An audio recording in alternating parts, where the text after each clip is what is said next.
தேசிய முன்னணி எனப்படும் பரிசான் நேஷனலில் எந்த கட்சியும் நீடிக்க வேண்டும் என்ற கட்டாயம் இல்லை என்று அக்கூட்டணியின் தலைவர் டத்துஸ்ரீ அமார் ஜாஹிட் அமீடி தெரிவித்திருக்கிறார். தேசிய முன்னணி கூட்டணியில் இருந்து மாய்கா விலக முடிவு செய்தால் அதனை ஏற்க தயாராக இருப்பதாக அம்னோவின் தலைவரும் துணை பிரதமருமான ஜாஹிட் இன்று ஊடகங்களுக்கு வழங்கிய பேட்டியில் தெரிவித்தார். தேசிய முன்னணியில் இருந்து வெளியேற நாங்கள் தயாராக இருக்கிறோம் என்று யார் சொன்னது என்றும் அவர் கேள்வி எழுப்பினார்.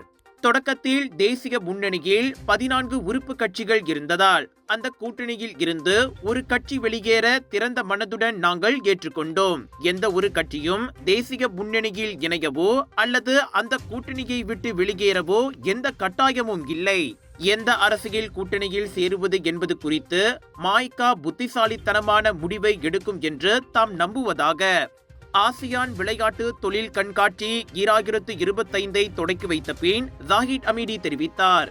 நவம்பர் 16ஆம் தேதியன்று நடைபெறவிருக்கும் மாய்காவின் ஆண்டு பொதுப்பேரவைக்கு தாம் ஏன் அழைக்கப்படவில்லை என்று ஜாஹிட்டிடம் கேட்கப்பட்டதற்கு மாய்காவின் பொதுப்பேரவைக்கு தாம் அழைக்கப்படாதது இது முதல் முறையல்ல.